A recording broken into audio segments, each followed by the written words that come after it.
What's up, ladies and gentlemen? How are you guys doing this beautiful evening? Hopefully, you're tuning in tonight to our show, Artists in Progress. And with me today, we have Brandon, aka Chaos Within. What is up, dude? Not much. What's up?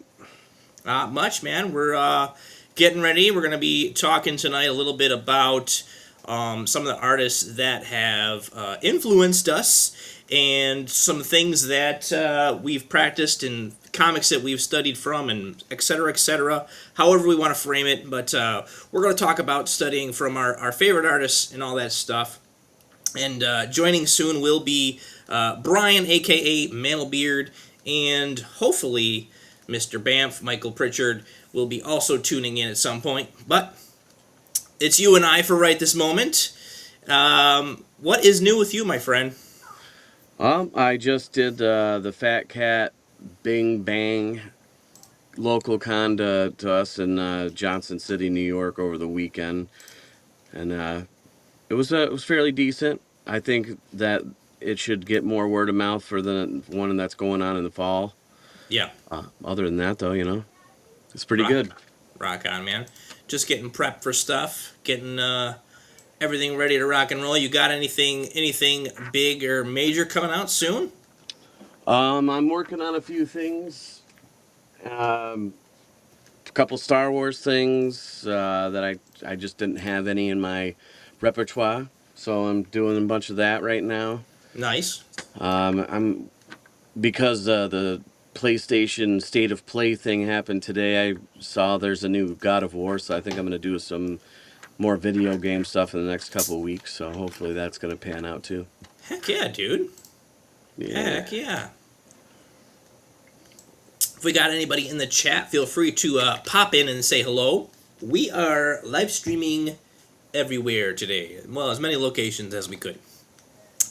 So feel free to pop in. We will chitty chat with y'all while we're talking about what we're gonna be talking about.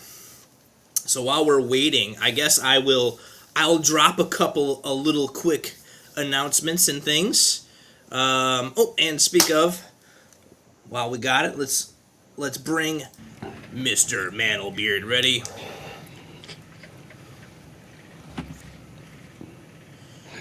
Brian, aka Mantlebeard. What's up, buddy? What's going on? Hey, how you doing? Pretty good, man. Pretty good. I live. He's here. He's here. What? How's everything going today, boss? I am still recovering from sickness, and on Oof. top of that, I got a giant scoop of insomnia. Oof. Yikes. Caused by the sickness or I don't just know. unrelated? My wife has a theory that because, like, when I was sick, all I did was sleep, that my body doesn't know when sleeping happens now. Oh, that makes sense. You're like overtired but undertired at the same time, and your body's like, Yeah. I don't need to sleep. I got all this energy now. I'm recovering. So that's where I have, like, all these stupid ideas pop into my head at 3 a.m., and like, I don't feel tired, but then by the time middle of the day rolls around, I'm, like, wiped out. Oh, understand, man. Well, hopefully, it was nothing serious, and that you're on the mend, and things will go back to normal for you, boss. But Yep. yeah, I feel you, man. I'm coming down with a little bit of a, like, I don't know, sinusitis or something going on. And, like, I got like a nasal Yep. drip going on. Not that everybody in the universe wants to hear about that, right? But Yep. That's how it started. yeah, it's so whatever it is, I guess it's going around. I was like a little bit panicking because I cleaned out some things in the basement. I'm like, God, what did I inhale some mold, or Mold. something? Yeah. Right? Like so. Yeah. So yeah, which is gonna be great because I have every weekend is booked this next month. Wonderful month of June. I will be going to a show every weekend, so we'll have something to talk about every week, at the very least. Talking about shows and stuff. But yeah, so hopefully whatever is going on, I get over it quick, and I don't. I can muster through this weekend show at NocoCon. Yeah. So, you and Banff helped set this week's theme up for doing a little bit of like study slash talking about our art heroes and et cetera, et cetera.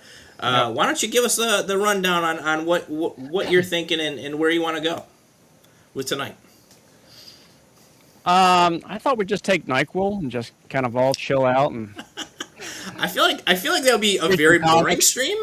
But you know what? I guarantee by the end of us waking up, we'd have 1,000 viewers. That's just how it goes. Oh yeah. People are like, these guys are sleeping on this stream. I mean, I don't know how much we're going to do with the drawing part. That was one idea. Okay. Banff had the idea of putting together like three like not creators, but artists, illustrators, comic creators that we that NyQuil might be cool. three illustrators of comics or whatever that are like big influences on us that help shape our direction and our I guess our personal goals for how we want to improve and what we kind of like, what we like about it. Talk about things that inspire us. Talk about the things that really draw us in about their style or their approach or whatever it might be. Heck yeah. So something like that. All right, cool, man. Yeah, I'm looking forward to diving in. But real quick, before we do, I just want to point out we can. A lot of you probably have already noticed, but the stream looks a little bit different. Looks a little nicer, a little fancier. So that's mostly thanks to Sir Brian here for designing our new Artist in Progress logo and background design elements. So a quick round of applause and a thank you for Mantlebeard. Thank you, buddy. Appreciate it. Appreciate you putting all the extra hard work, getting the thumbnail going and stuff like that. So I really appreciate it, man. And hopefully this is the beginning step to something bigger for the show. I want to see the show blow up, and I want to just want to have a good time. And I think this will go a long way. So far we're on episode like 9 or 10. I've lost track. Cool. Yeah, cool. Something like that. Maybe it's only like 7 or 8, but at some point I'll do an actual episode count. I feel like most people digits. Yeah, most people quit about 50ish, and they're like, this hasn't panned out. So. We'll see. Yeah, but I think I did that right after the last show, so that was right at the cusp of like that. I was like the last thing that my energy had. I just threw that in there, and then I collapsed. Yeah, it worked great. I'm sorry that we were the last bit of energy you had, but I appreciate it. One for the team. Yeah, I appreciate it, dude. Well, so hopefully Banff gets a chance to pop in today. Yeah. If not, no big deal. But this is kind of his baby, so hopefully at some point he does. He's been wanting to do something like this for a couple weeks now. But while we're waiting for a couple more people to pop in, some quick announcements. We do have a couple more people lined up to join the show over the next couple weeks, and a couple other guests, some people that I've actually personally never met, some people I do know. And we are recruiting. If you guys want to pop on the show and talk about your project, you want to talk about something that you're passionate about in regards to art or some form of art, please let us know. There is a form link in the description for you to fill out. It'll take you to Google Forms. Fill it out. I'll send you an email with the calendar link and stuff like that. So please fill it out, you guys. If you know anybody who wants to hop on, share it around. Hopefully we can, get some more people on the show and meet some new artists. I think it'd be cool. I mean, it's kind of, again, a little bit more of the point of like getting us out there, getting more people in here and meeting other people and other artists and how they approach things. So I'm really excited to continue doing that. And there's just lots of things going around. So yeah, lots of things to look forward to. But Brian, I know you said you were sick. Any developments on any of your projects you got going on? I submitted that Astro Alliance cover to nice. the How'd contest. that go? Went well. Yeah, I mean, the response was very welcoming, I guess. I don't know. I don't have words yet. It was very promising, I guess, is what I'm looking for. Yeah. They seem really excited about what they saw, and they've extended the deadline, I think, another week or so. Oh, But okay. yeah, I mean, yeah, and I enlisted the aid because I between like work and just not even like I guess because coloring is not my thing yet. It's like a skill that I'm still trying to hone and figure out, much like everything else that I'm doing. Yeah. But I have a lot of self doubt when it comes to colors, and I just got into a place where looking like the feedback was back and forth. It was like some feedback was like it's not quite there, and some feedback was like, yeah, man, this is spot on, That's and awesome. I couldn't make the decision on my own. So then I said, I'll give myself another week, and if I can't do anything with it, or if I don't have any like epiphanies, then it's going to Jackie. And the week went by, and then I was like, that's it. You made a promise to yourself, so There you I go. said, "You're Jackie. It's all you." Heck yeah, dude. And so like and seeing what she did kind of shook loose some of the cobwebs of where I was kind of sticking on mine.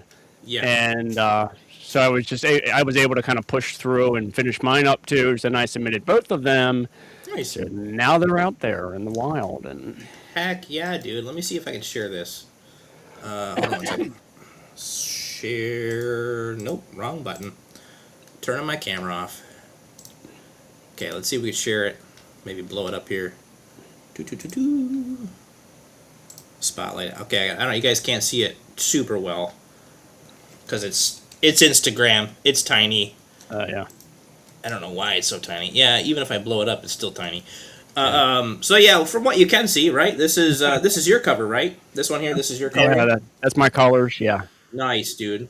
I'm wondering if Awesome. gonna pop up. You can't see like some of the thing I did, but like I added an effect around her hand because I realized like once I took a break from it and then looked at it, I was like, Yeah. I don't think it really translates that she's controlling the rocks. Oh yeah.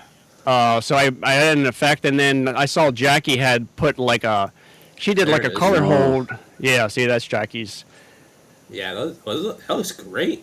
I mean, Yeah. both your guys' looks great. I mean, Yeah, they obviously both you look awesome. yeah, you have different approaches to how you color it, but yeah, both of them look really cool. But yeah, dude.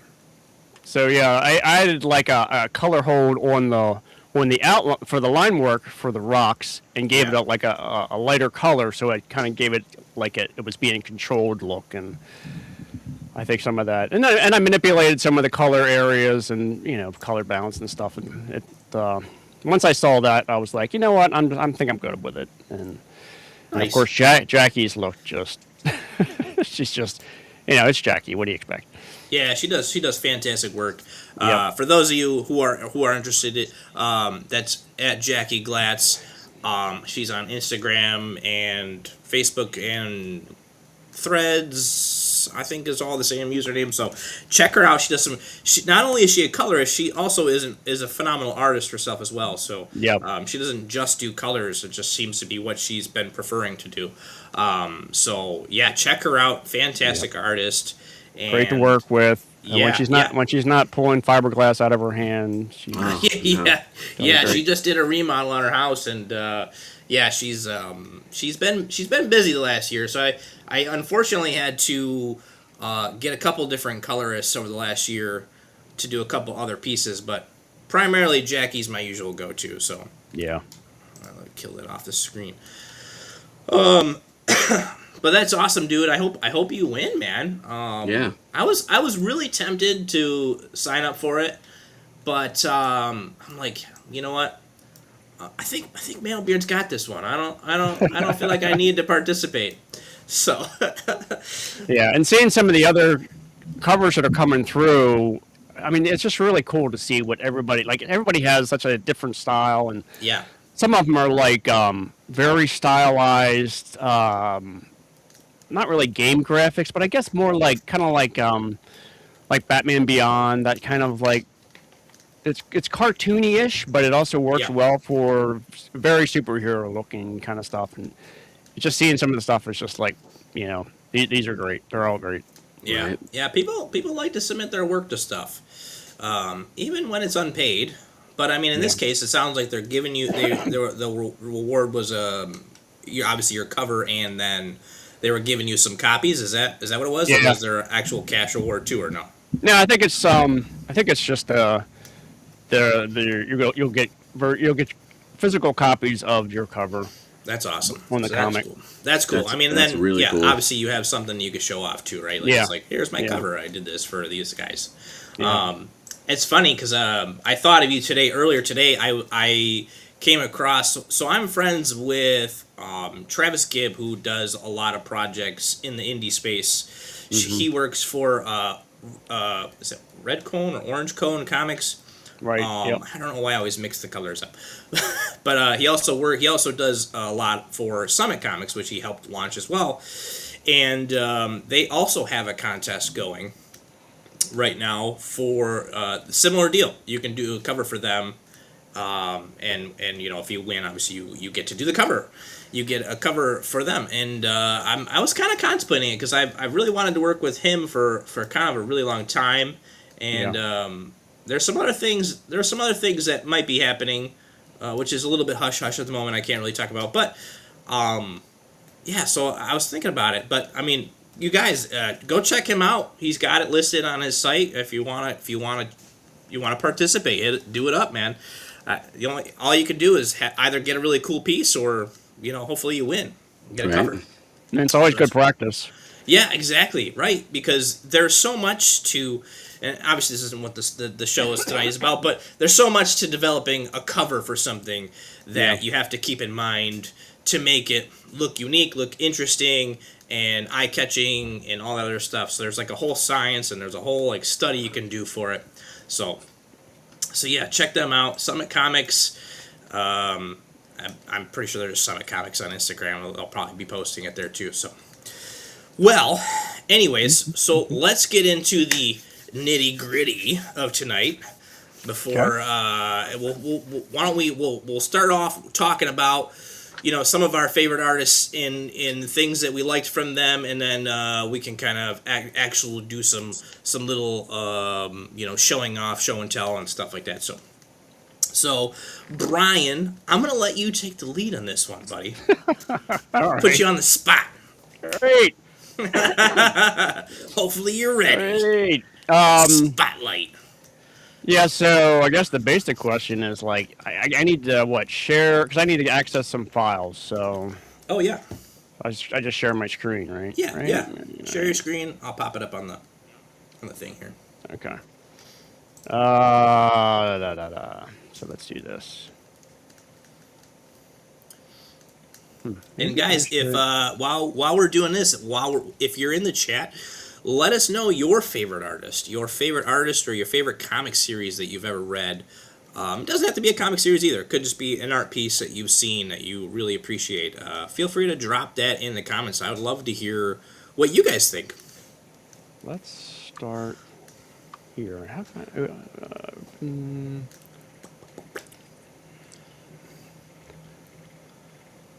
All right. I guess that's going to work. Will it? Will it work? You got it? Window. I will share a window, and it will be this window, and then I will share it. Wonderful.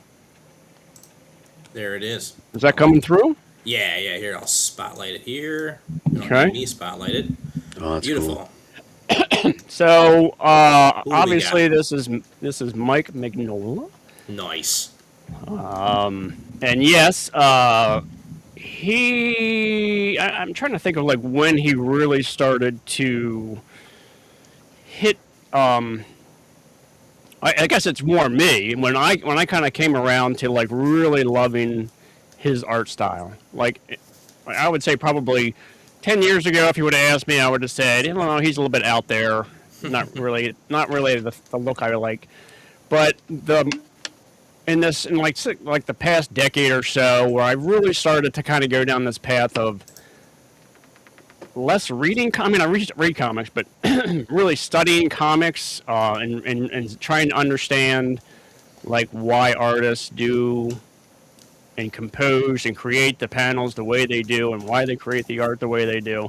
Yeah. And also for like translating to what I need to get out of it and like what I'm looking for in some of the lessons I need to grow through. When I saw stuff he was doing, and it really like piqued my interest of like, this is so cool. This is the kind of stuff I need to learn. I need to like, I need to absorb all of this kind of approach.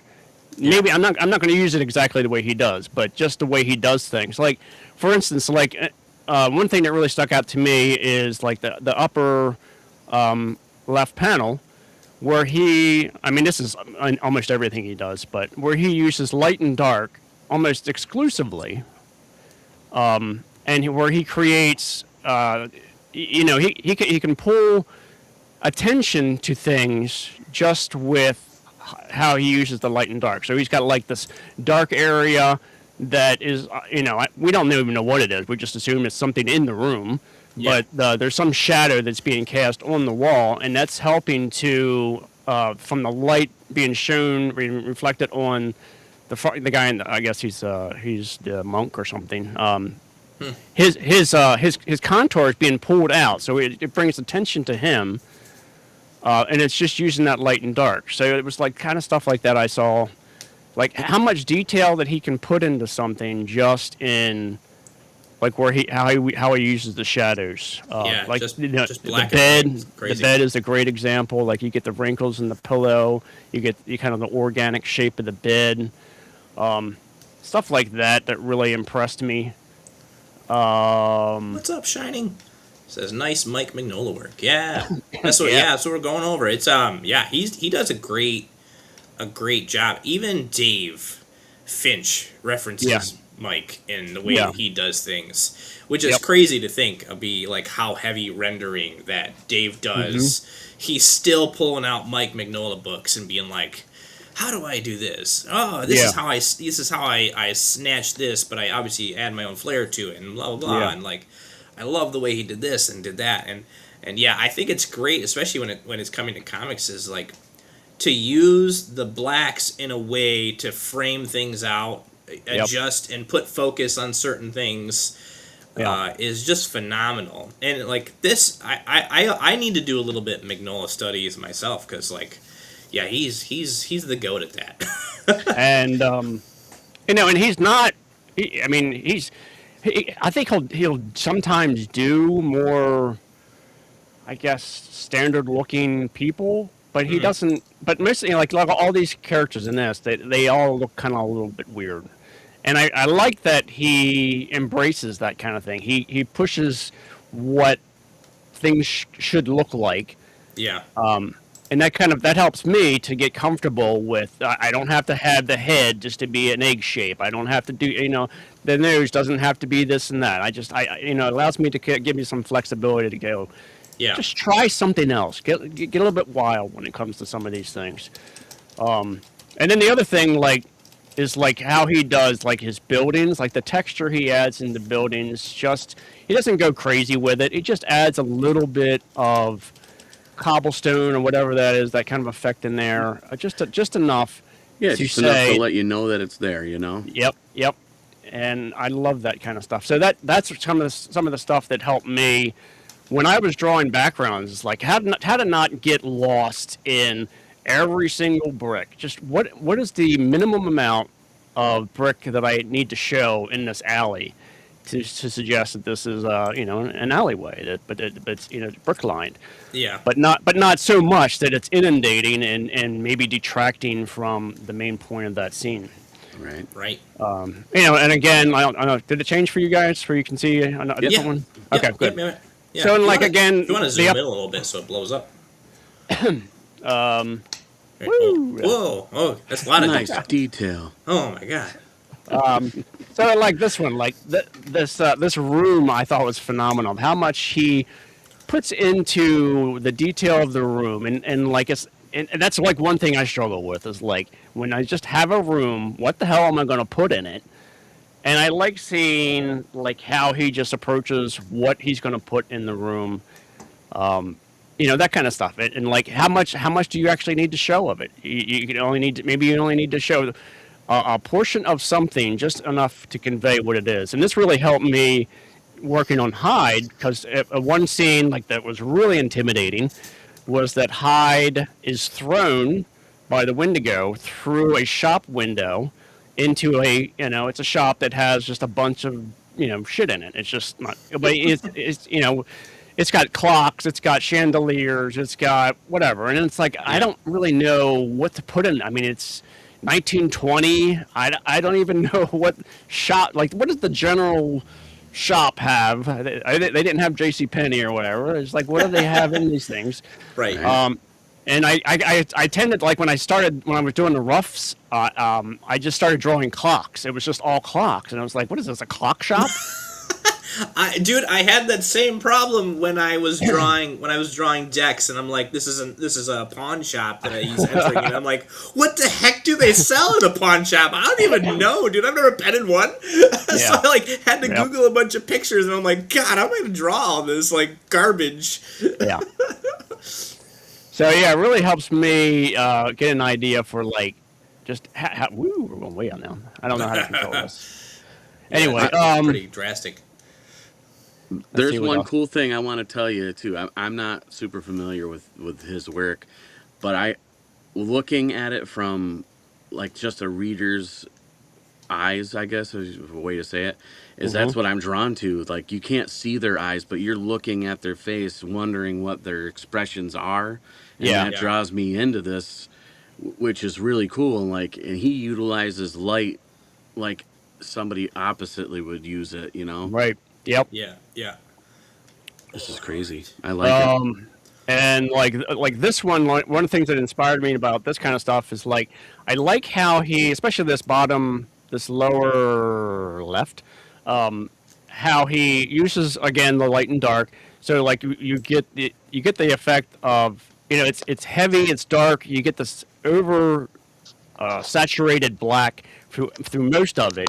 Yeah. And then you could easily get lost in like, well, how do I show that he's in this woodsy area and not knowing how to show that kind of stuff. And I like how he breaks out, like he just reverses what is highlighted to give you that effect.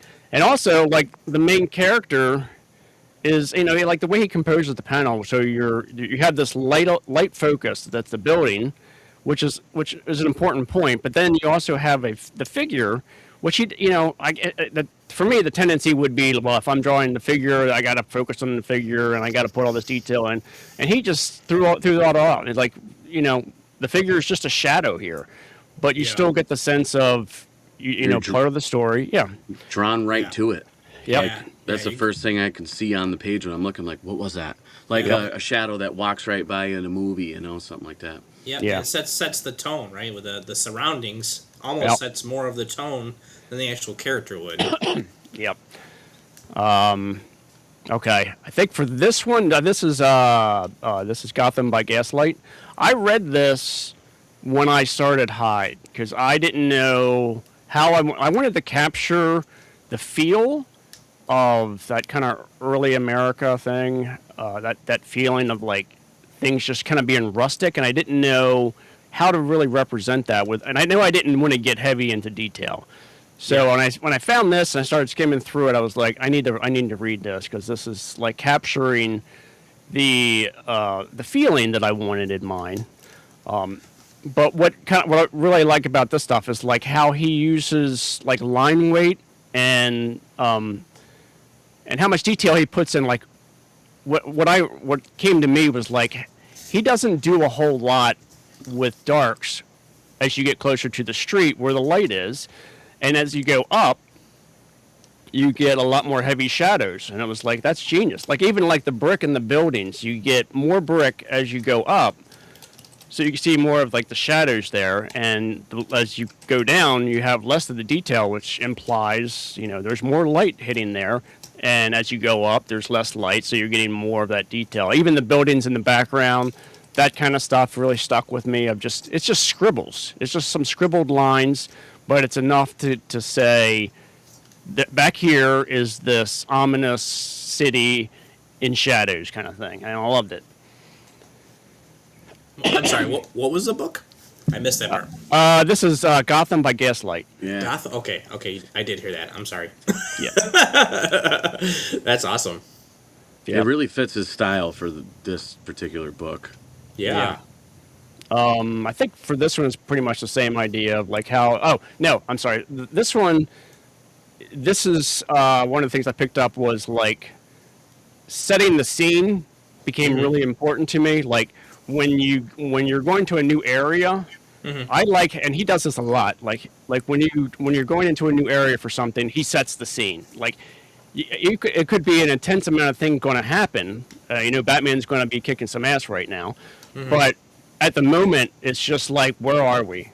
Like, and he puts a lot into kind of framing everything out so that you get a sense of like, this is where you are in this event. You're not just like close up and stuck in there and like trying to figure out where this action is happening. He took the time to draw the boring stuff and set a tone for it.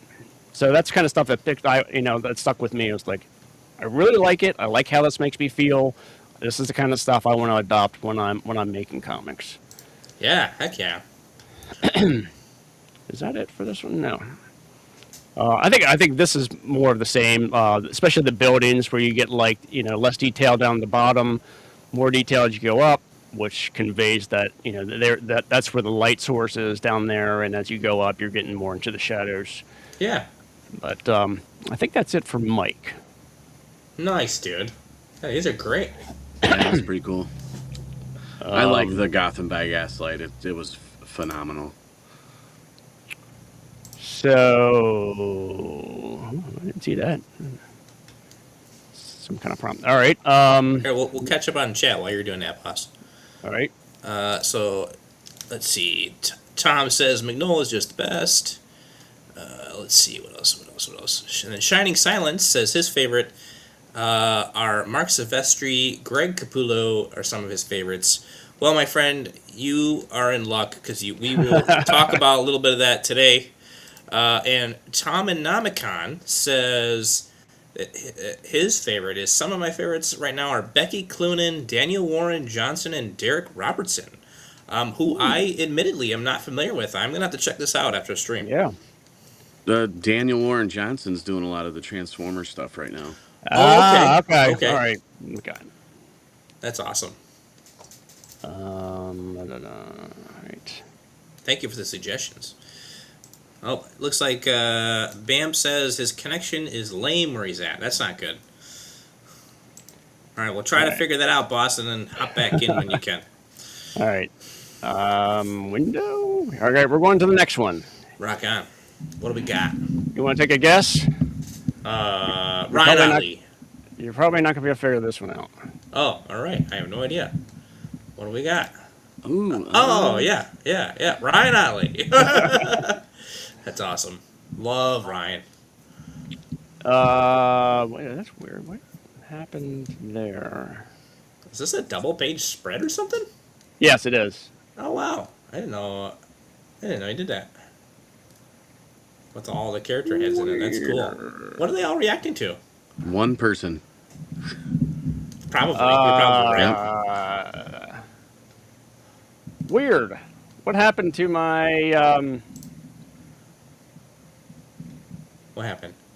I can't find the app so that I have control over it.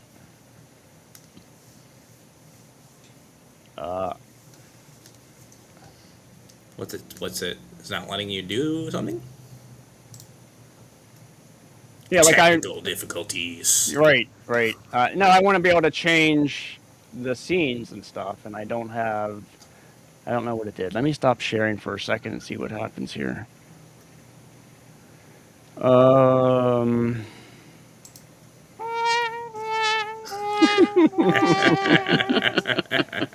Professionals. We are professionals. We are. Funny. Maybe I did. Roll raggy. All right. That was user error. All right. Hang on. I can do it. Brandon, that was not your doorbell, man. That was me. I saw you look back like, oh, it's already here. Okay, I moved it to a different app, and I confused myself. What can I say? All right. Hey, I'm it's all sleep right. deprived. It's all right. Yeah, yeah. You're forgiven. You're just coming off of being sick. You know, I understand, dude. Okay. You were Anyway, good. We figured it out. All right. There we go. all right. So yes, Ryan Otley, who is a big inspiration for. I mean, he shaped why I'm, I guess, redrawing now. Yeah. I think I've told the story a lot, but I was drawing all my life, but then I just got into the world of work, and I just thought, like, well, I'm never going to be a comic artist, and it's too hard to break into it. I told myself all the stuff, Oh man, that's awful. and We've all done that. and I was like always thinking about like I'm never going to be good enough, all that stuff.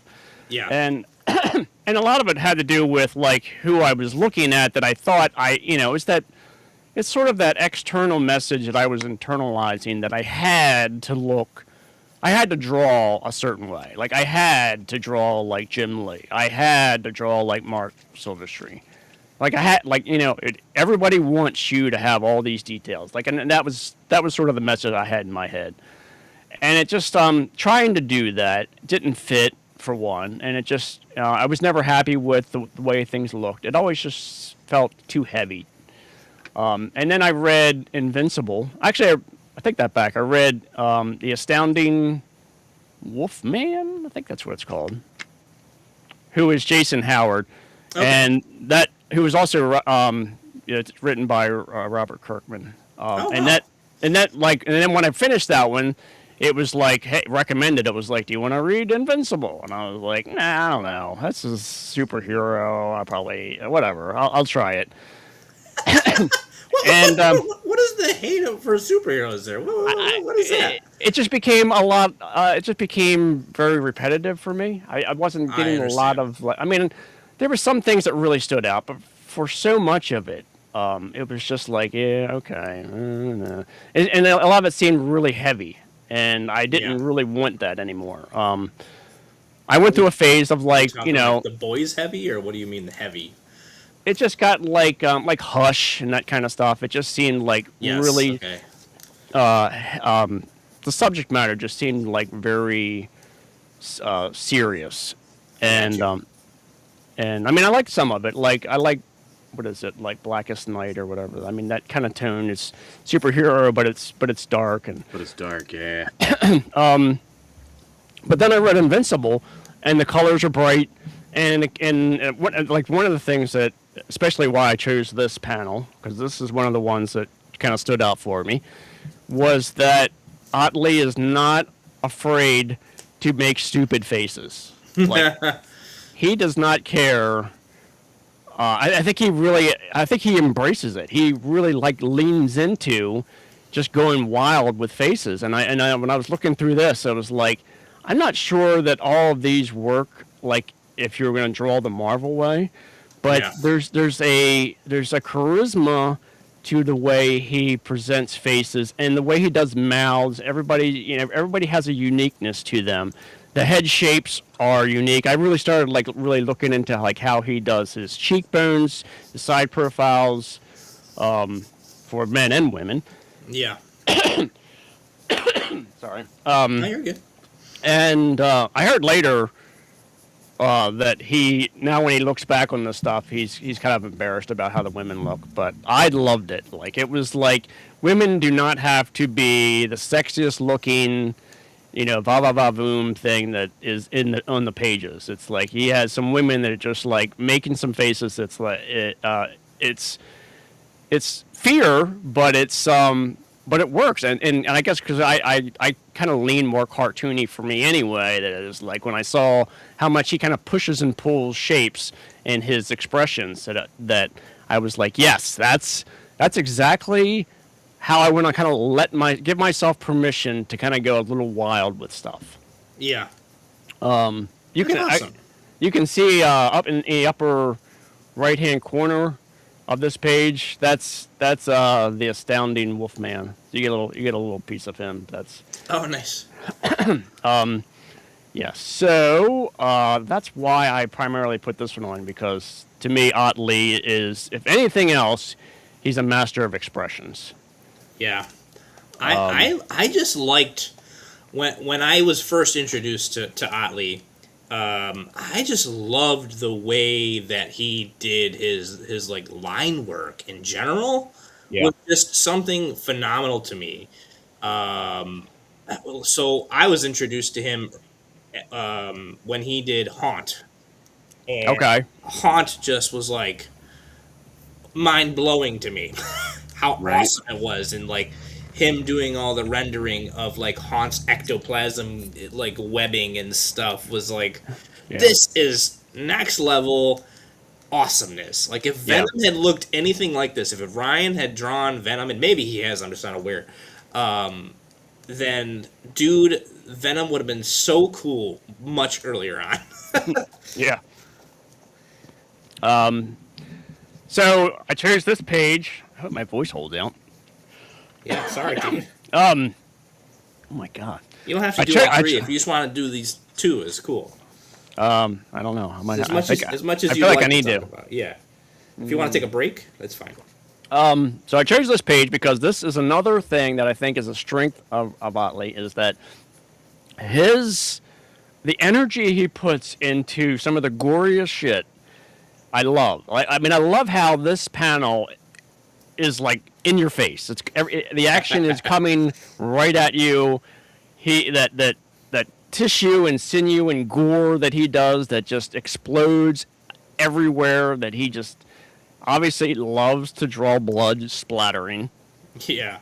And I'm trying to figure this out. Like I'm trying not to mimic too much and find my own way with it. But I Yeah. really do like that. That's some things that I wanted to bring into the story. Is like, for the most part, Hyde is going to be, it's going to be detective kind of stuff. It's going to be studying things. There's going to be some fight scenes, but for the most part, it's going to be a lot of like investigative and trying to figure this out, and dark shadows and whatnot. But I did want to bring in, like, on occasion, for the people that have stuck through the talkie scenes, I want to give some people, I wanted to give them the payoff. the Gallagher effect in the front row. I wanted to give them the splatter of the watermelon, like everything's just come 3D coming forward, and you get a face full. So I did want to bring into some of that organic, just fluid, messy. Everything is just ripping and flying everywhere. Right? Yeah, he just like seems to throw lines and then Yeah. makes it work sometimes. It almost seems like Yeah. yeah, it's cool. He is one of the kings of perspective too. I mean, just the Yep. way that it flows from the back of the room to the front in your face is really cool. Yep. Let's see what's next. Don't want to do this one. I think this one is mostly. He also does the setting of the scene in the upper left. That influenced me. And then this is one of those ones. I think I have another one in here too that relates to this. So maybe I'll try and find that one. But this is like how to change up the panels when not a lot is happening. I mean, he's flying Yeah. away at the end, but for the most part, he's just in his house talking with his wife. And how he mixes up the things to make the scenes a little bit more interesting to look at. Especially as an artist, I'm always looking like, okay, the top-down view, the different perspectives that he's employing to make it interesting. That stuck out for me.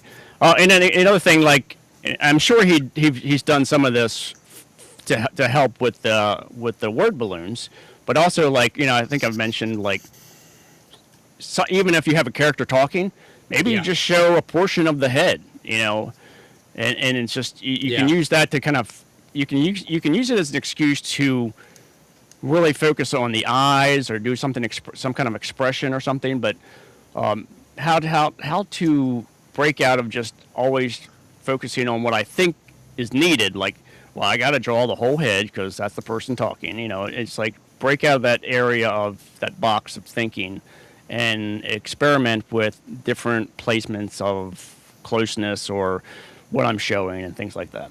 Yeah. Yeah, no, that's awesome. Yeah, this is it. So this is the other one. It's very boring. They're just eating.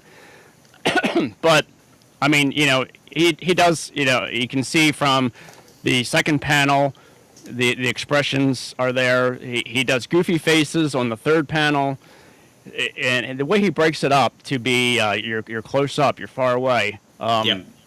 And this is one of the things I've noticed about Otley on, especially in Invincible, is like he would repeat scenes, like the first and third is pretty much a repeat.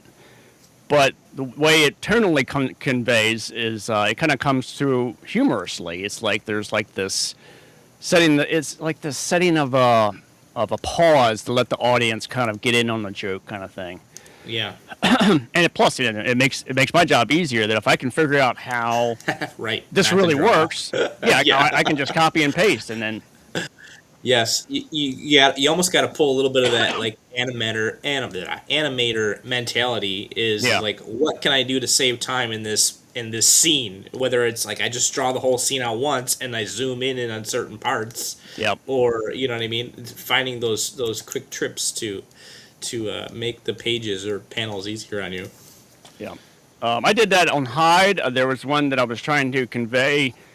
You probably saw it, but it was like a repetitive action that I only needed to change a small bit of Hyde's reaction. For the most part, it was going to be the same scene. But I wanted to do that to kind of convey, like, that it's repetitive. It's the same action over and over. At least it feels repetitive for him. And then the only thing that was changing was, like, how he was reacting to kind of, like, lean into a little bit of the humor factor there. Yeah. This one, I'm not going to say too much about it. This is just exaggeration of the face to, just to be goofy. But it's enough of that stuff like looking at faces like this and his head shapes. He's got big ears. I don't even know if I would have ever drawn a head like this before seeing him do these kind of things. So Yeah. This is another one of those just break out of your comfort zone, Brian. Yeah, I know. I struggle with that a lot. Is I find myself, I become very grounded in how the face is supposed to work. Yeah. Versus making it almost work and exaggerating things for the specific panel or emotion that is supposed to be being conveyed in that piece. I mean, his jaw is huge, but it Yeah. works to convey like the insanity, the intensity of the character. Right. And right. I love how much of that's the other, like the way he does teeth. It's not. I typically draw like everyone's got like perfect crowns on, and his teeth always look gnarly. So it was like I love that. I love Yeah. that he's breaking out of what I expect to see and just making people kind of look flawed and. I'm not sure what. This one, I just love this scene. I love the background. I love how he. This is again like the lights and darks. The shadow. The shadow is used to kind of pull your attention back down to the main focus of the people. Yeah. That's cool. It kind of wraps around it so that your focus is back down, and I just love. There's just enough detail in the background to kind of convey where they are. It's a sci-fi setting. There's just so much I loved about the emotion that he's conveying there that I loved everything about it. Yeah, that's cool. That's great. No, I got one more. Not for One Ryan, more. but All right. I think I can get through it because it's not gonna. I don't have a lot to say about it. Tom says, love the little bit of Kirby machinery in the background too. Yeah, I know. I literally just did a comic page recently that I was like struggling with doing like the tech backgrounds. I'm like, I've never done this before. I've never drawn the inside of a spaceship. Yeah, and I will definitely be looking for references for that. Yeah. When it's my turn. Right. Let's see. I know. We have a project that we're talking about that Yep. hopefully will come to fruition sooner than later. All right. This is the last. feel like I guess I use the same. we'll do Brian's, and then we'll go into our trivia afterwards, guys, and then we'll Brandon, you want to do some? You got some ready? I mean, I don't know how to present it this way, but I mean, I can. Yeah, just if Yeah. you want to fly through it, chat about it, whatever, just show it on your camera. That'll be Yeah, if fine. you just got physical comics, you Yeah. can just. Yeah, I'm gonna probably switch cameras here once we get to that point. Alrighty, let's just share the screen again. Last one.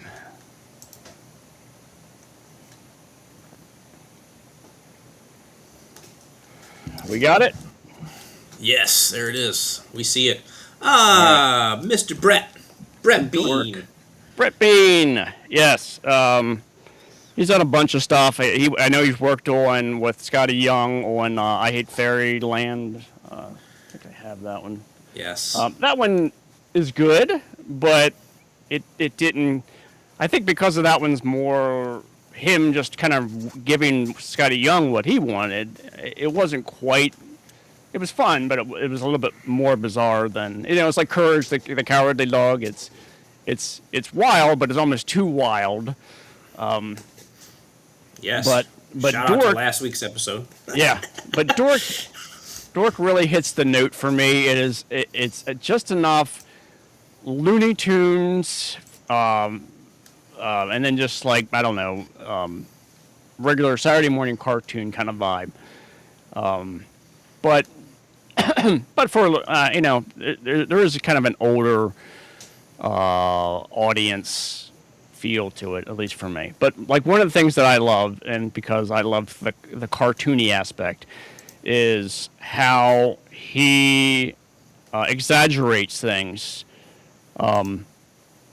to be not and it's not just to be silly. It does help to be silly, but Yeah. what are you trying to do here?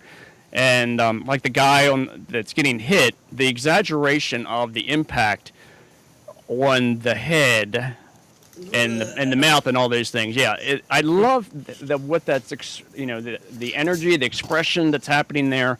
Yeah. And there's a little bit of that I want to bring into even like the more serious stuff that I do. I want to, because it kind of blends oddly and this, that I can take a little bit of that piece of cartoony and exaggerate some stuff if I want something to, I don't know, be a little silly or a little bit over the top or something that it'll be my own little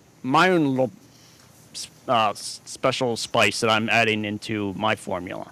Yeah. So that's the kind of stuff I love here. I think a lot of this is going to be like similar stuff. Like, I love how he frames the panel, the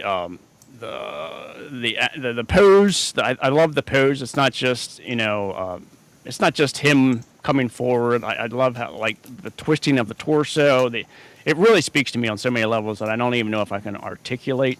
This is definitely stuff that I would emulate or would like just come to me as an inspiration. Like for if I was drawing something, I would be thinking in terms of like torquing the body and exaggerating things and having one hand doing one thing like in the back and farther away and like the foreshortening kind of stuff. I love all that kind of things that he does with this. This is more of just exaggerations of the facial features.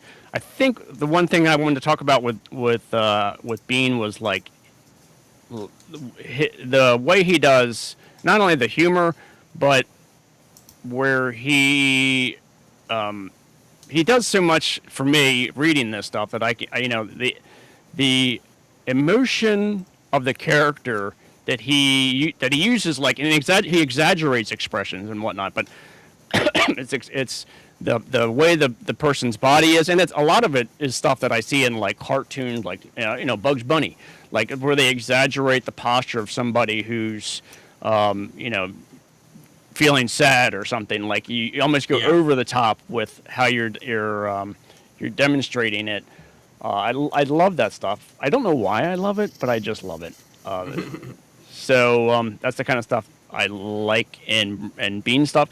This is that humor pacing where he has the one panel is the main character, the main protagonist, helping this random character, and then the bounty hunter comes along, and it's like to me it's that humor pace Yeah. that I just really vibe on that, and plus he's got the exaggerated.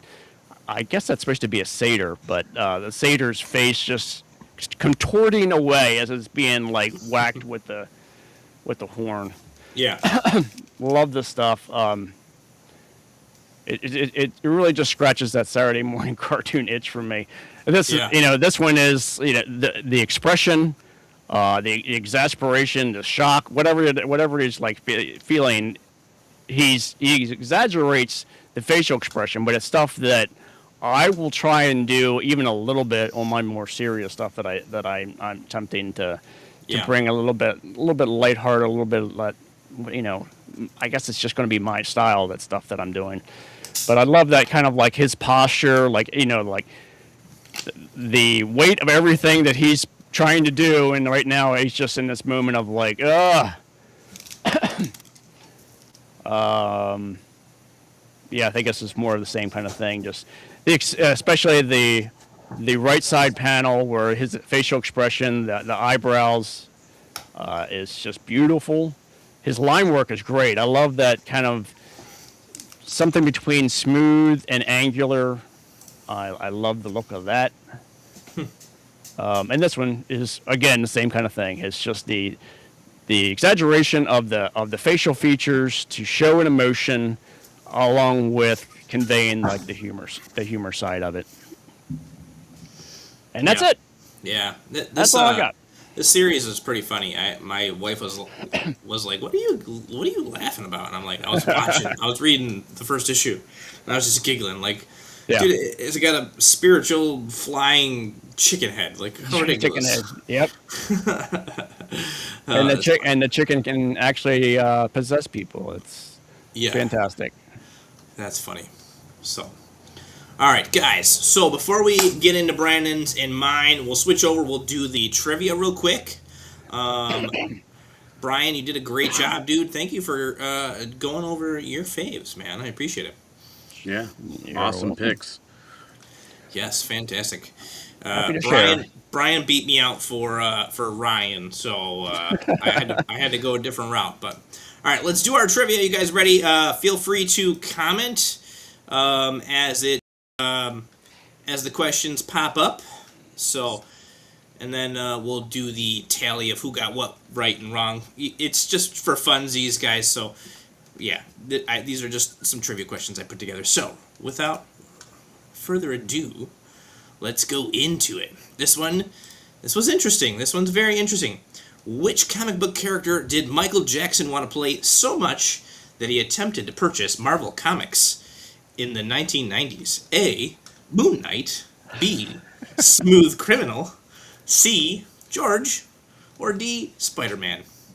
What do you guys think? Feel free to put A, B, C, or D in the chat. Eva Mux will tally it up for you. What do you guys think? What are you leaning towards? I'm leaning towards Smooth Criminal. I mean, that's a pretty cool name for a comic character. He's already played. I'm leaning Criminal. towards Spider-Man for sure. Yeah, I think I'm going to pick Spider-Man. You gonna pick Spider-Man? Okay. Yep. Anybody in the chat want to add their comment?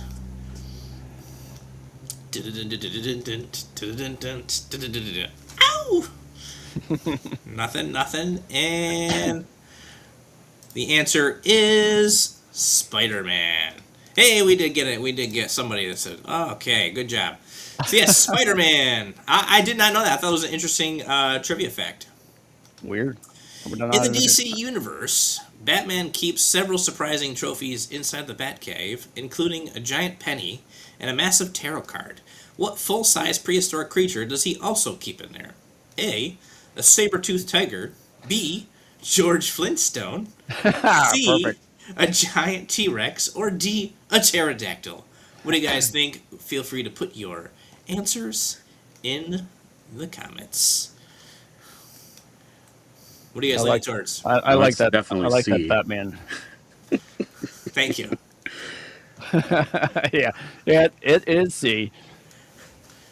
See? We're going Yep. Sorry, see? man. Well, I'm we'll a see. big Batman fan. Yes, Huge. giant T-Rex. Yes, if you watched the 90s series, you definitely would have seen that. Or if you read Batman Hush series as well, he Yeah. drew that in there. Yeah. Yep. All right, we're moving on to the next. It should autoplay here, I think. Show results. Okay. Oh, wonderful. In the Spider-Man Into the Spider-Verse movie, Nicolas Cage's Spider-Man Noir is famously fascinated by and completely unable to comprehend what modern object? A. A smartphone. B. A microwave. C. A Rubik's Cube. Or D. A digital watch. That's a tough one. Is a tough one. Guys in the comments, what do you got for us?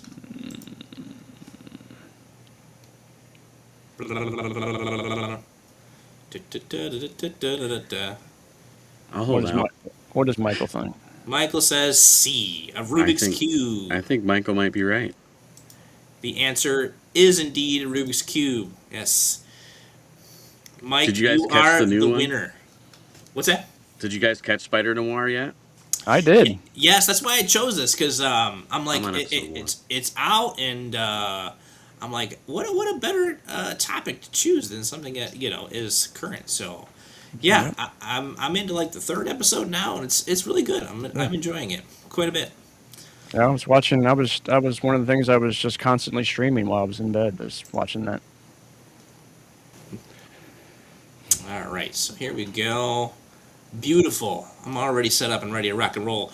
All right, so my art is a keyboard, and my art... No, I'm just kidding. All right, let me grab my first pick, which is over here. All right, so I got a couple picks. I had a hard time deciding which... I have a ton of different art books, comics, etc., etc. Now, these aren't specifically moments in history that are like were fascinating to me as far as comic panels, but just some things that I drew from as far as inspiration and all that other stuff, and then all that stuff. And Brandon, I'm sorry, we'll get to yours next. No, I'm good. I realized I skipped order. That was my bad. No, you're good to go. So obviously everybody knows Jim Lee's work. It's really no surprise your art is modular. What does that mean? My art is modular. The keyboard, I guess. Oh yes, it is. Yeah.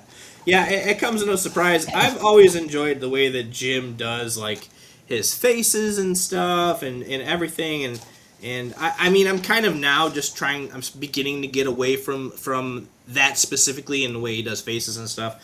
But I've always loved his rendering style and the way that he does shadows and just how dynamic everything always seems. I'd pull them out, but they probably would fall apart. My first time that I was introduced really to Jim was X-Men, the X-Men #1, the four comic set. I was like beyond fascinated with how sick Magneto was. Yeah. It was just like mind blowing to me that I had to draw it. I'm like, oh, I gotta draw this, and then that was prior to where I started doing like art and comics and stuff. So I was just doodling at that point. And then years later, he came out with there was another issue that caught my eye, and I was like, it was always the big debate that Batman had no powers. He was just super rich, and that was like technically his power. And they finally had a comic where he actually had powers. He got inflicted with the Amazo virus and all that stuff. And that cover, the way he drew it and the pose that Batman was in and everything, like just really sparked something in me. So I have to stay true to Jim, just because. I mean, this is the reason I'm doing comics today, regardless of where he's at now and what he's doing now and stuff. But I mean, some of like this, the Superman breaking the chains, like the double page spread. I would love to get my hands on the pencils for this. Yeah. I mean, so this is all great stuff. Even the way he does like breaks up some of the panel borders with just like, oh, here's some information here, when there's a lot of talking going on. But he's got several pages, and then like he used this sphere to like direct your eyeball into what's next, right? And Yep.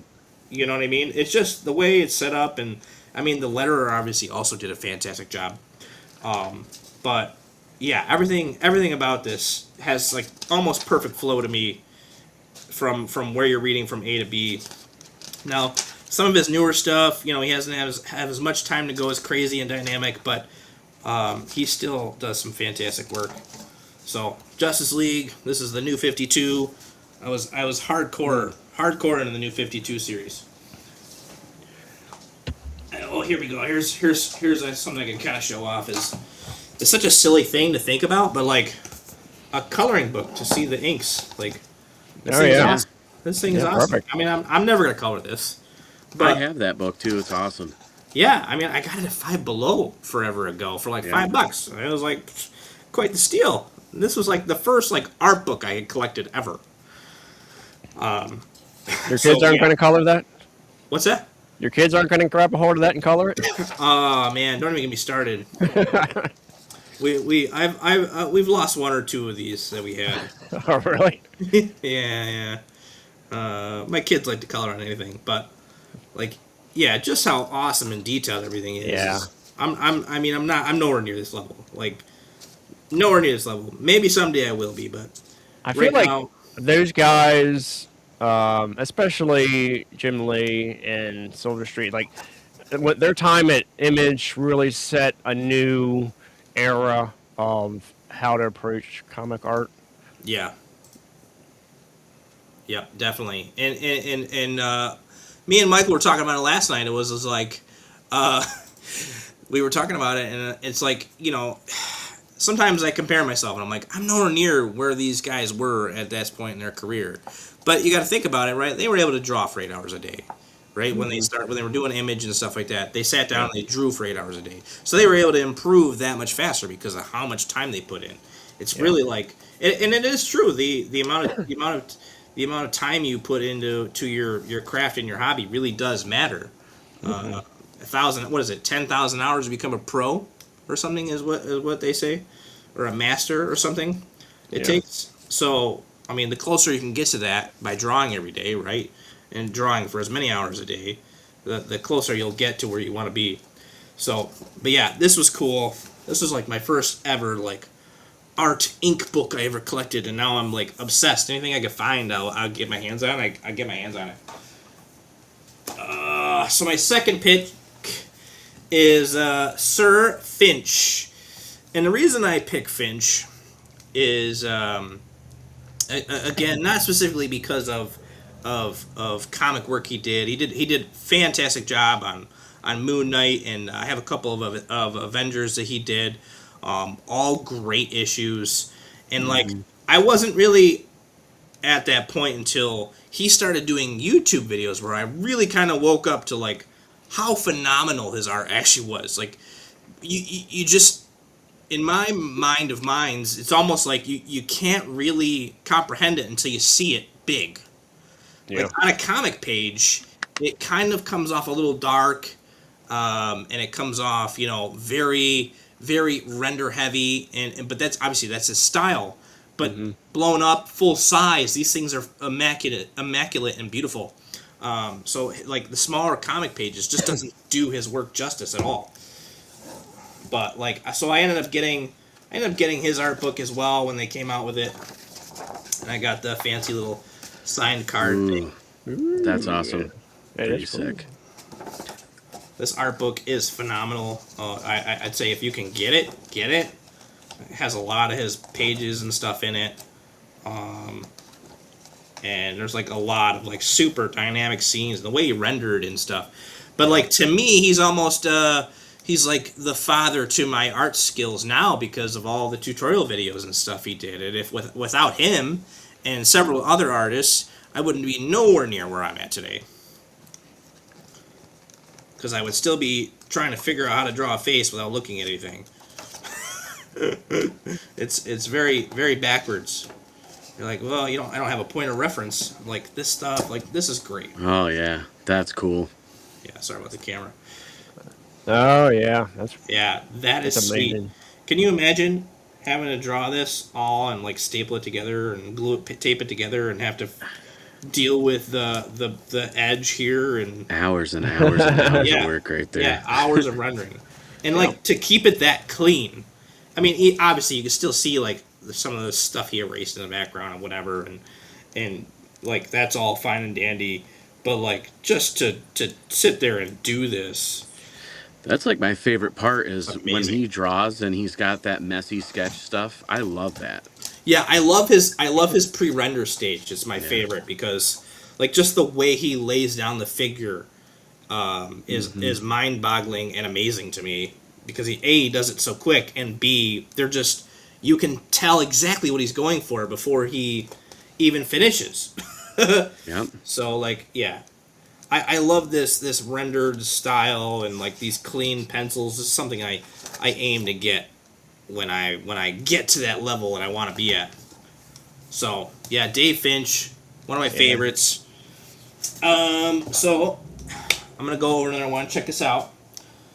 I didn't know this existed until recently, but this came out a while ago, and I found it at my comic shop. Oh yeah, I have Can't even that. see how big it is. It's huge. It's this is cool. 11 by 17. It's full size, so full size drawing, done by Greg Capullo, and you get everything. You get the pencils, you get the inks. Again, you can't even see half of it because it's so big. Wow. It's still That's pretty cool. Yeah, the whole entire comic, you get basically the entire way it was done, and like it's phenomenal, dude. Like the detail and the work and how he pencils and marks the dark spots in the pencils, and then seeing it translate over to inks. It is actually extremely helpful to me because I consider myself a pencilist, right? Not really an inker. So, like, seeing where I need to be and how I need to instruct for inking to happen, albeit, I don't know actually who inked. Who did the inks on this? Oh, Jonathan Glappy. Yeah. So he did a great job of Yeah. like doing the inks on this. So to understand how it goes from this to this is super duper helpful. Yeah. Like how do you pencil in a way that is helpful to everybody else in the team? Yeah, right, exactly.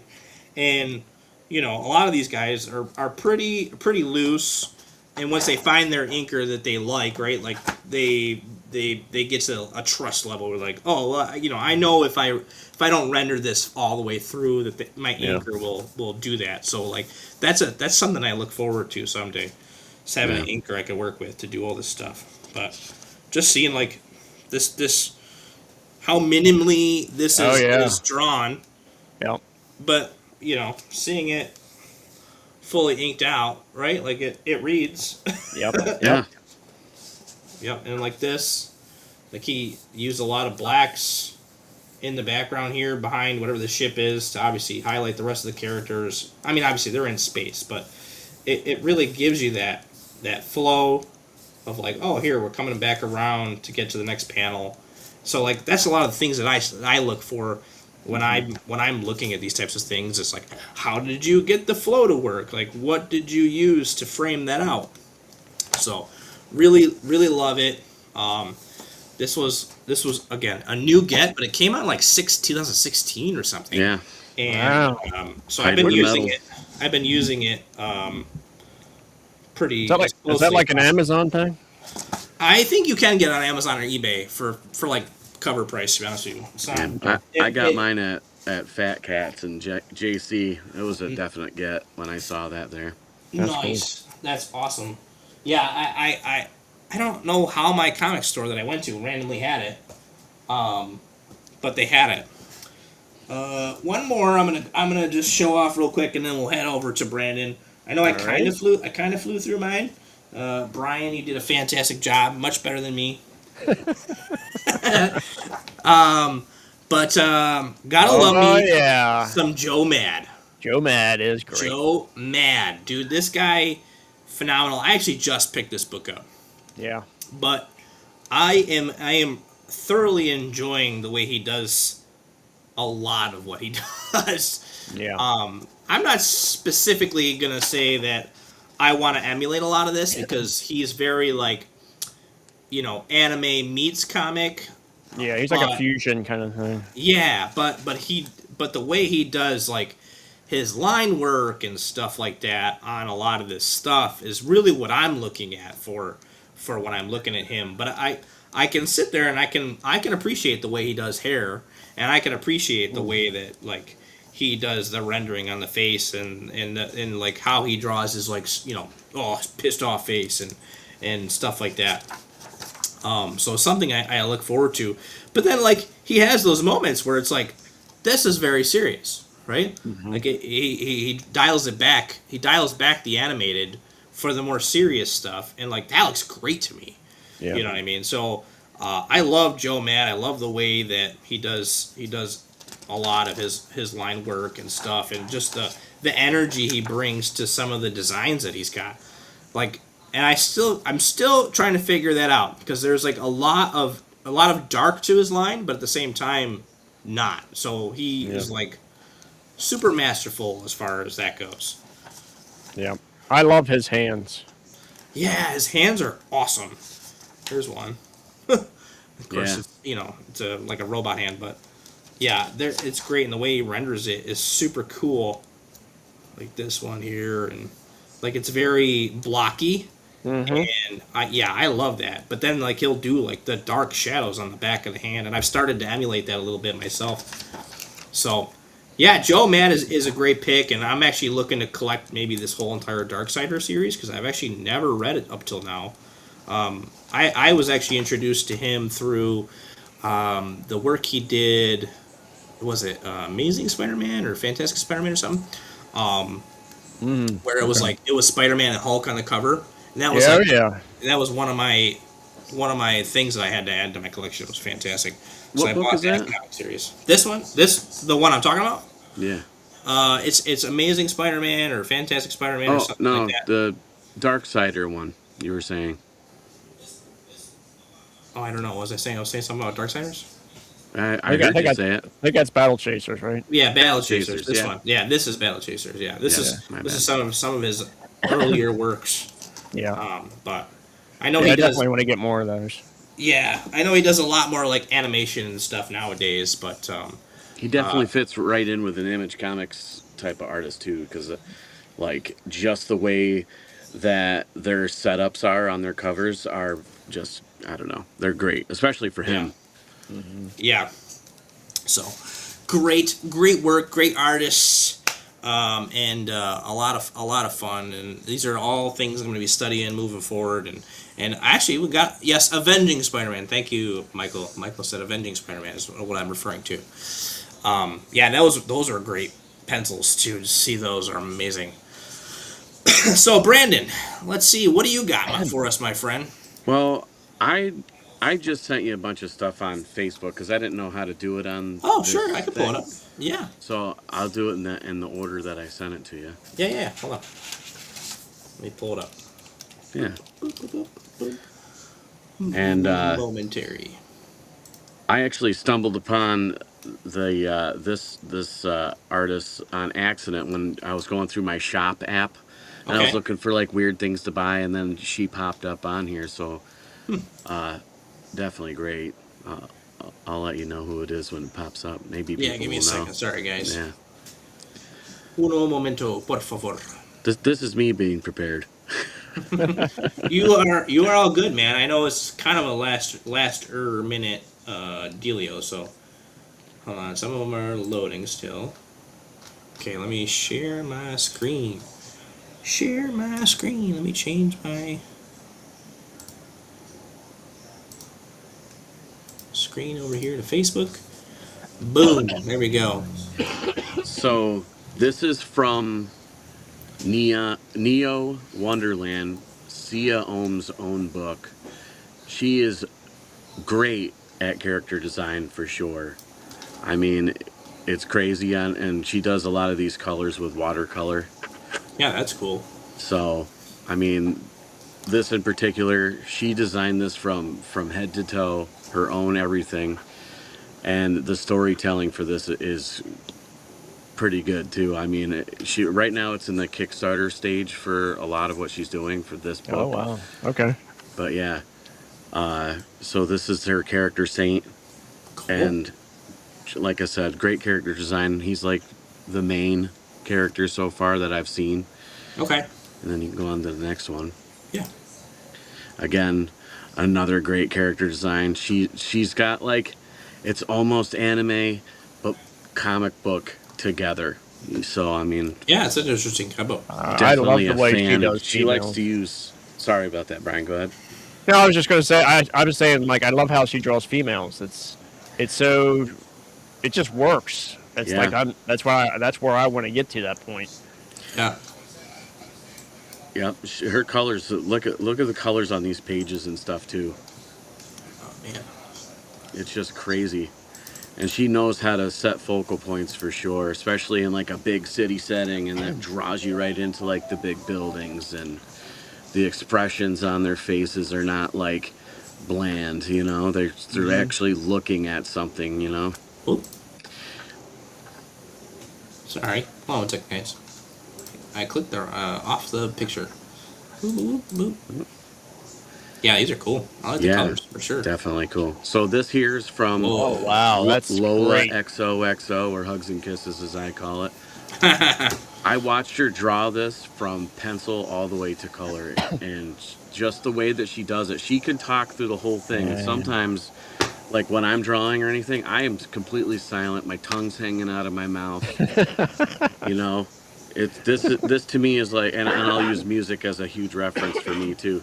This is the equivalent of learning how to sing and play guitar at the same time. Yeah. Is how good she is, and you're right. She got the female body structures down for everything. That's awesome. Yep. And then this is a panel from it too, some sequential art. Just the way that it's set up, you know, the look over the shoulder. A lot of people can't just grasp it, and she gets it. You know. Yeah. Oh man, that's so good. Yeah. So what is this? Which one is this? This is that one is the one before this one is Lola XOXO. I'm gonna have to track that down. Yep. This one here is Fathoms, and Nice. there's a reason why I picked her and the next person is because I like a breakout of the panel, like a huge like fight scene, and then you know the definition of what the scene's going through on the next 3 panels underneath, you know. Yeah. And the right amount of the digital color bleeding into what I would say would be almost traditional, bleeding into the rendering, you know. It's good, really good. Heck yeah. So is this when you said this is Fathom? Is that Mike Turner's Fathom? Fathoms. Oh, Fathoms. Yeah. I've only read just what she's had that of this artwork too. I mean, I shouldn't even say this, but most of the time when I'm looking at comic books now, I'm not even really reading them unless like I know from somebody else that I should be really reading it. Yeah. The artwork alone is what draws me into these. Yeah. You know, like right here, this is another main thing where she busts out the character right in the middle of the whole page, and still have the panels bleeding through and behind and over top. You know. Yeah, I love that sequence of like you got far away. Most of it's far away, just setting scenes, and yeah, it's beautiful. The little fish coming in there. Yep, and Yeah, that's cool. like even the highlights within the bubbles, you know, the word bubbles. You know, it's not distracting. Yeah. And it's so funny because I got told by several artists that you don't ever break the panel borders, but I'm like, there's so many artists that do it so well. Yeah. So Dude, that's my dream. You know, if Yeah. I'm gonna do a book, I'm gonna break some panels. I'm telling you. Yeah, definitely. break those panels. Yep. So this one here, this is what caught me because I do a lot of Transformers artwork. And when I was on that shop page, this is what caught me on it, and I bought this cover. Yeah. Nice. This to me is, and I always tell everybody, drawing Transformers to me is drawing straight lines. She takes this and breaks that all apart. There's not too many straight lines. It's more organic to me. Like these are actually really real beings and not just big machines with a soul in them, you know. And this cover tells a story of how these, you know, robots get to along with humans in a fight. You know, this is it. Yeah. And she did great for this new Skybound Transformers, just the cover. She hasn't done any Yeah. inside work as far as I've seen. But yeah, this is awesome. Heck yeah, dude. Yep. Hey, that's mine.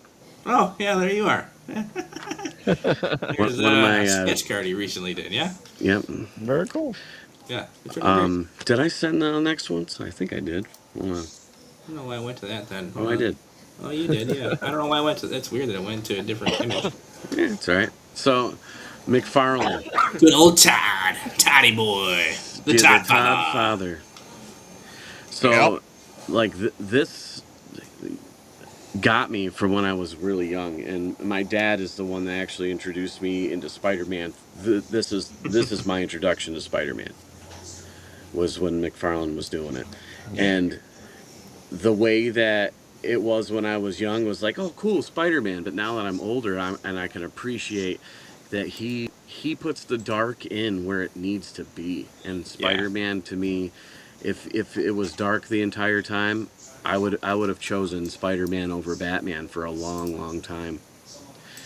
And just the way that he poses things, it's unbelievable poses, Yeah. the Yeah. line work. Awesome. Oh, it looks like Michael was asking about that previous artist that she was using Copics for the colors, yeah? I'm not sure. I know that she uses a couple of different things. I did see her use the Copic markers, and then I haven't seen her use Ohuhus, but definitely Olos I've seen her use a couple of times too. Those are pretty good. He also I says you got can that break right. panels if you make a pop-up book. I got a Beatles one he can have. Nice. I have to say, like, I remember pre-McFarlane Spider-Man, and then everything after that. Just he set a new direction. Like, I remember like opening that up, going from like being familiar with Spider-Man, it was just kind of like, it's fun, but whatever. And then when I saw that, I remember when that first came out, I was like, holy shit! Like this has got so much intensity, something. It's got so much something to it that it was visceral. It was very visceral. And I was like, man, this is, there's no going back after this. Oh yeah. Yeah. Good old Todd. Love us some Spawn. Yep. I think I was introduced to the Spawn movie before I was introduced to Spawn. Oh, really? And then I was like, oh, this is actually really cool. And Yeah, I was like, waited in there's a line for comic for hours this? for This the is cool. Spawn movie. Oh, Yeah, right. dude, that movie was awesome. I don't care what anybody else says. A lot of people shit on that Spawn movie, but it was just like when Nolan came out with that Dark Knight trilogy. At the time, we didn't have a Batman. Yeah. Keaton was Yeah. our Batman, and we didn't have it for a long time. Yeah. But I can honestly say, I got to go back to Keaton every time. But this is one of the big reasons why I love McFarlane, man. His full page spreads. Oh, yeah. He even Spawn put, 300. Capullo's even doing it, and this is great. The colors, just the amount of detail, Yeah. Yeah. perspective. You Yep. got everything in this page. This full spread, I just watched a video that Todd has the coolest capes in all of comics. Oh, yeah. Watching anybody him wanna draw debate that? digitally is just otherworldly for me, because he's like, all you gotta do is it's like John Madden. He's like, you go boom, bam, bam, boom, bam, bam, and he's got a cape. Yeah. And it's crazy. Yeah. He says he likes the capes because of the way that he's able to create depth within an image just using the cape. Yeah. I remember when I started reading Spawn, I wasn't sure if it was like intentional or not, but I remember like the way his style was he would just go wild with the cape, and I remember, I don't even know if it was intentional at the time, but remember thinking like this cape is a living thing too. And I don't know if he intended that like from the get-go, or just because of the way he was drawing, he was like, you know what, screw it, this thing's alive. Right. I think you're right about that, because like if you ever see his like high school renderings of Spawn, they were just cloth capes. This is one of my favorite things that he did in his book, and I read it in a compendium because I wanted to just read Spawn from #1 all the way till now. Yeah. But just to have him go, this is the ultimate FU to all the comic book companies. Yeah. And he did such a great job with all of this. Yeah. You know, I should have put the other page where he had Superman on there too. But this to me was what I sat and I looked at this and I looked at all the line work. I'm like, he's captured everything he could ever capture in his own way. Yeah. You know, and they're just a bunch of arms. You know. Yep. Yep. I even use it sometimes for reference. You know. But yeah, That's cool. that's all I had time for getting. But man, I don't know. You That's guys have good. mentioned some really good ones. Even Capullo, man, I love Capullo's work too, and I'm Yeah. glad that he's doing Spawn stuff. You know. Heck yeah, dude. And look at that. As we're about to wrap up the show, You guys are giving me comics. I have to track down. we Yep. got not Mantlebeard. We got Michael in the house. Michael, what's up? You there? Pay your electric bill. Pay your internet bill. Oh, I don't think he got it figured out. Maybe it's the connection again.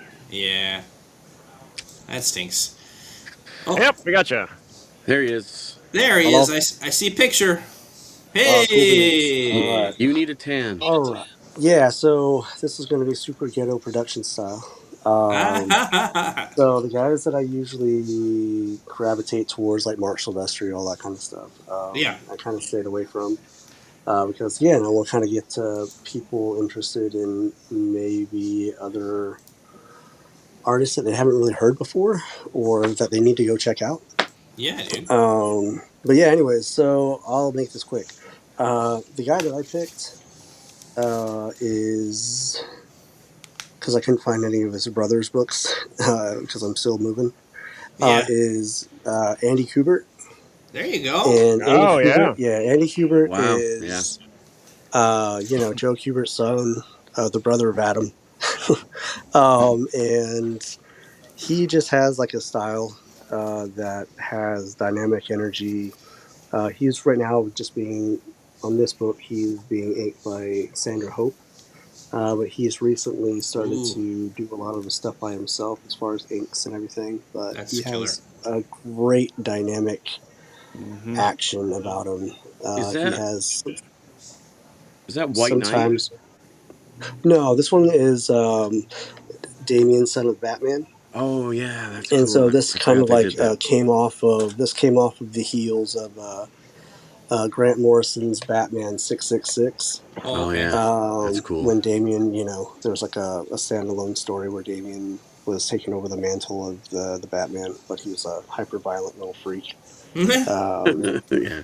And so the cool thing about Andy Kubert, he kind of comes from the old school because of his father. The old school way of telling stories. He doesn't skimp on backgrounds. I'm trying to get to a page here.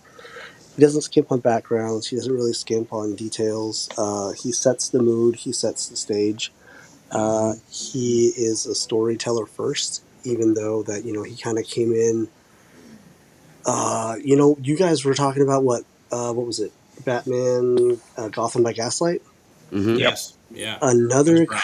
crazy great atmospheric Batman book, believe it or not, is Batman versus Predator. And Yeah. he was inked by his okay. brother, Adam Kubert. And the art, the colors, I think, was done by one of the Kuberts as well. One of the best drawn Batman books, I think. And it was a crossover that it wasn't cheese. It wasn't like a money grab or anything like that. But if you've never picked up Batman versus Predator, drawn by Andy Kubert, inked by Adam, and the colors that Yeah. I Yep, we can hear you. Yep. Can hear you. No, can't see Yep. you. and No, I'm wait, back. no, wait, no. Lost your feed. Did I lose it? Can't Yes. hear anybody now. Can you hear us? Hello. Damn it. Come in, Michael. Anyways. We can hear you. He But, got one back going to in Earth. there it seems for like sure. this. I don't know if you guys can hear me or not, but it seems like this again. You're setting up the mood again. The storytelling. Oh man. bring Oh, can't see in, it. And Oh, We and he cut out. drifted to the dark side of the moon. Yep. hello. Oh, there he is. There it is. There he is. Hey, he's back. Hey, Chuck all Norris right. says what? Sorry about the technical difficulties, guys. Chuck Norris says what? What? No, he doesn't. No Chuck Norris. Okay. Hello? Hello. What's up? We can hear you. We got you. Oh, and Maybe not. Maybe not. Just a comment on that one picture there too. At first when I thought it was a White Knight, I just got the one figure for Batman of Bethlehem, and that's what that suit looks like. Oh, nice. That sounds cool. Yeah, I'll have to check that out. That's cool. Well, I feel bad. Maybe we can get Michael to pop back in. Anyways, well, here, while we're waiting for Michael, I'll just talk about some stuff I got going on before we pop off for the night. If unless Michael pops back on.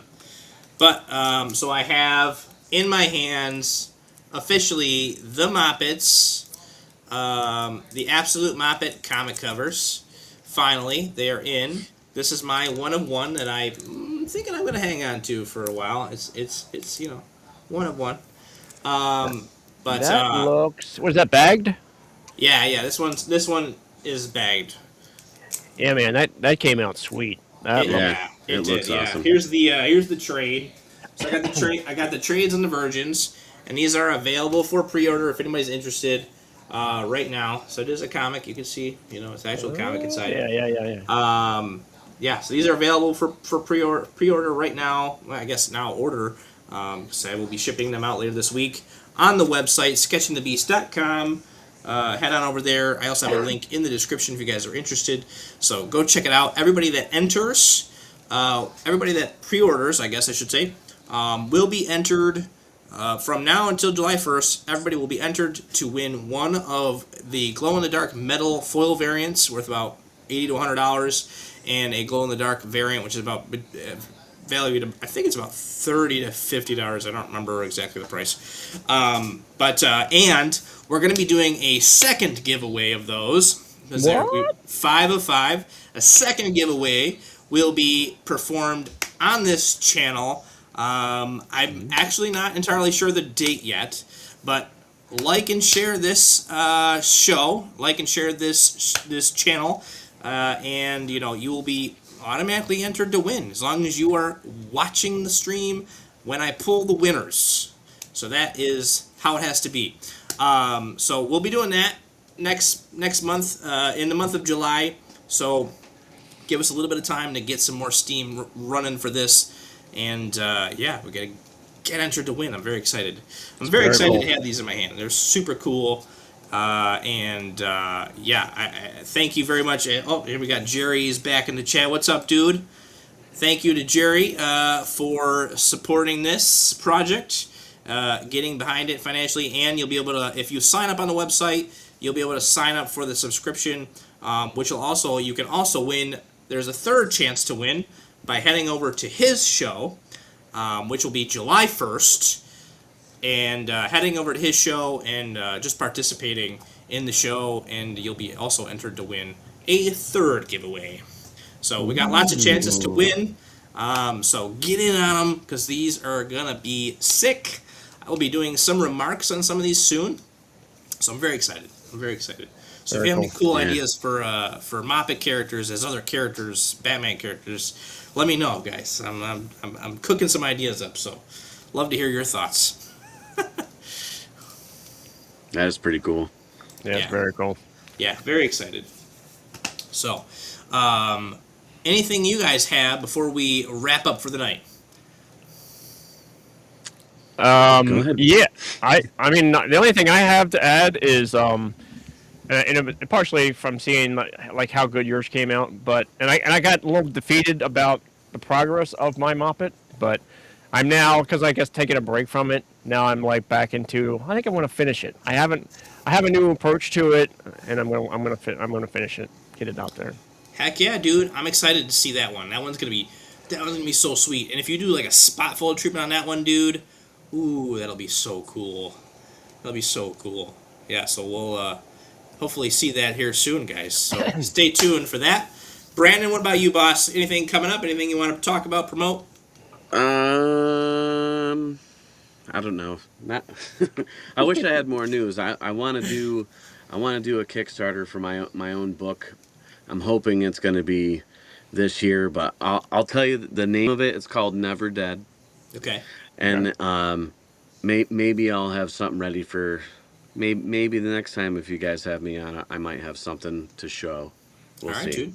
Well, rock Other than on. that, though, just the cons throughout the years. If you want to follow me through my Instagram, and now I have a TikTok. So Yeah. Oh. Yeah, check him out at Chaos Within Studios.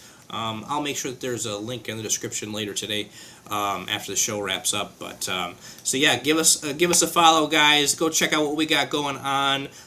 Very excited for everything we have happening this year. A lot of the guests that we're going to be bringing on.